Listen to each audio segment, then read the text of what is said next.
వాళ్ళు చూస్తున్నారు, ఈ సబ్జెక్ట్ పిఆర్ వాళ్ళు చూస్తున్నారు అని కాకుండా నేను ప్రత్యేకంగా ప్రతి అధికారిని చెబుతున్నాను.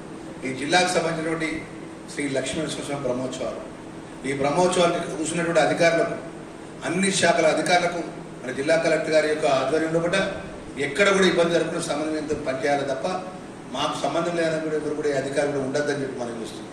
ఎందుకంటే నేను ఒకటే విషయం చెప్తున్నా, ఇక్కడ రాష్ట్ర ప్రభుత్వం ద్వారా మేము ఎక్కడ కూడా ఇబ్బంది జరగకుండా ప్రభుత్వం నుంచి ప్రత్యేకంగా నిధుల పరంగా కానీ ఇంకే సమస్య ఉన్నా కూడా నేను పరిష్కారం చేసే బాధ్యత నాది. మన అధికారుల పరంగా మీకున్నటువంటి గతంలో బ్రహ్మోత్సవాలు జరిగినాయి. గతంలో ఈ ప్రాంతానికి ఉన్న అనేక పెద్ద ఎత్తున పండుగ కార్యక్రమాలు దేవుని యొక్క జరిగినాయి. మరి ఎక్కడ కూడా ఇబ్బంది జరగకుండా మనం రాబోయే రోజుల్లో మన గొప్పగా ఇక్కడ కార్యక్రమాలు జరిగినాయి, భక్తులకు ఇబ్బంది జరగలే అనే విషయాన్ని కూడా దృష్టిలో పెట్టుకోవాలని చెప్పి అధికారులను కోరుతున్నా. మరి అధికారుల విషయంలో బట్టి నేను ఒకటే బరి చేసుకుంటున్నాను, మా జిల్లా మంత్రిగా దయచేసి మీ జిల్లాకు సంబంధించినటువంటి ఎవరైతే బ్రహ్మోత్సవాలు మొదలైన నుంచి అయిపోయేంత వరకు మీ జిల్లా ఏదైతే డిస్ట్రిక్ట్ ఆఫీసర్స్ అంతా కూడా ఇక్కడే ఉండాలి. ఎవరు కూడా మాకు అక్కడ ఆ మీటింగ్ ఉంది, మాకు హైదరాబాద్లో మీటింగ్ ఉంది, ప్రత్యేకమైన మీటింగ్ అని ఎవరు కూడా కారణాలు చెప్పదు. దయచేసి నేను ఎందుకు చెప్తున్నానంటే, జిల్లాకు సంబంధించిన అధికారులు ఉన్నప్పుడు డివిజనల్ అధికారులు ఉంటారు, డివిజనల్ అధికారులు ఉన్నప్పుడు కింది స్థాయి అధికారులు ఉంటారు. మా అధికారి ఇక్కడ ఉన్నాడు అన్నప్పుడు ఫీల్డ్ మీద మిగతా అధికారులు వారి బాధ్యతలు ఏదైతున్నాయో ఆ బాధ్యతలంతా కూడా పనిచేయడం జరుగుతుంది తప్ప ఏదో నేను కరీంనగర్లో పని ఉంది, నేను హైదరాబాద్ పని ఉంటుంది, మీకు ఏమైనా పని ఉంటే మీ ప్రిన్సిపల్ సెక్రటరీతో నేను మాట్లాడతాను. మీ డిపార్ట్మెంట్ హెచ్ఓడి ఆఫీసర్స్తో నేను చెప్తాను. బ్రహ్మోత్సవాలు అయిపోయిన వరకు మీ అధికారి ఎక్కడ కూడా రాడు, ఖచ్చితంగా ధర్మపురిలో ఉంటాడు. మా జిల్లా కలెక్టర్ గారి యొక్క ఏదైతే ఆదేశానుసారంగా పనులు చేస్తున్న విషయాన్ని కూడా నేను చెప్తాను, విషయాన్ని కూడా చెప్తూ మరి ఆర్డీఓ గారికి అదేవిధంగా మా రెవెన్యూకి సంబంధించిన అధికారులు కూడా ప్రత్యేకంగా సూచన చేస్తున్నా. మీరు ఇక్కడ రేపు రాబోయే బ్రహ్మోత్సవాలు కూడా ఏ అంశంలో కూడా ఎక్కడ ఇబ్బంది జరగకుండా సమన్వయం తీసుకొని పనిచేయాలని చెప్పేసి మనవి చేసుకుంటూ దానికి సేఫ్టీ మెజర్ తీసుకొని అక్కడ బార్గెనింగ్ పెట్టి ఎర్ర జెండాలు రోడ్లు పెట్టి అక్కడ పబ్లిక్ పోకుండా తర్వాత ప్రొటెక్షన్ ఆఫ్ పీపుల్స్ బ్రహ్మగుండము సరస్వతి గుండంలో చాలా డీప్గా ఉన్నాయి కాబట్టి అక్కడ కూడా మేము అన్ని ప్రొటెక్షన్ మెజర్ ఇష్యూస్ వస్తే దీనికి ఇమీడియట్గా రెస్పాన్స్ చేయడానికి మన తరఫు నుంచి క్విక్ రెస్పాన్స్ టీమ్ ఒకటి ఉంది. They are also trained in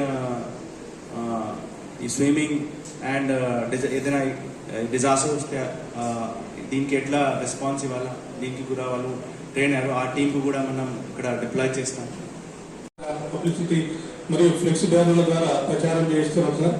దేవస్థానంలో సమాచార కేంద్రము అనౌన్స్మెంట్ సెంటర్ కూడా ఏర్పాటు చేస్తున్నాం సార్. కోనేరులో మున్సిపల్ వారి సహకారంతో రెగ్యులర్ షెడ్యూల్స్ కూడా ఉంటాయి సార్.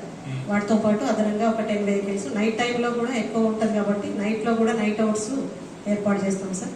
బస్సులో అంటే పబ్లిక్ని బట్టి వెంటనే బస్సెస్ డైవర్షన్ చేస్తాం సార్. కొన్ని మెయిన్ జంక్షన్లో ఇన్స్టాల్ చేయించినాం. ఇంకా సార్ లాస్ట్ టైం మనం ఎండోమెంట్ డిపార్ట్మెంట్ తరఫు నుంచి మనకి 70 కెమెరా వాళ్ళు కమాండ్ కంట్రోల్ రూమ్లో ఇచ్చారు ఫీడ్. సో ఈసారి కూడా ఇస్తే మనకి క్రౌడ్ మానిటరింగ్ కోసం చాలా ఉపయోగపడతాయి.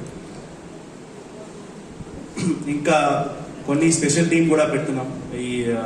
ఈ టీజింగ్ హరాస్మెంట్ సంబంధించి కేసెస్ ప్రివెంట్ చేయడానికి మన షీ టీమ్ డిప్లాయ్ చేస్తాం. అండ్ ఈ క్రైమ్ కంట్రోల్ టీం కూడా మనం డిప్లాయ్ చేస్తాం.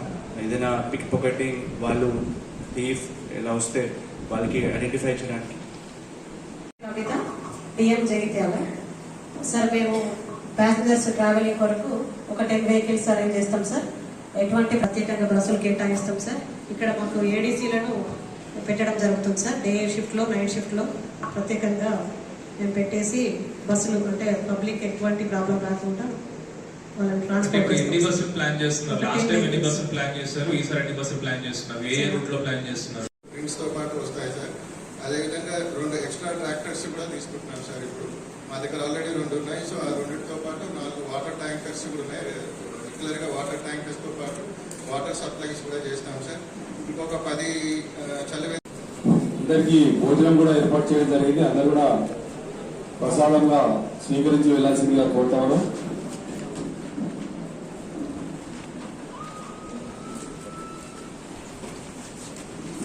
సార్ ఇవ్వగారు మీరు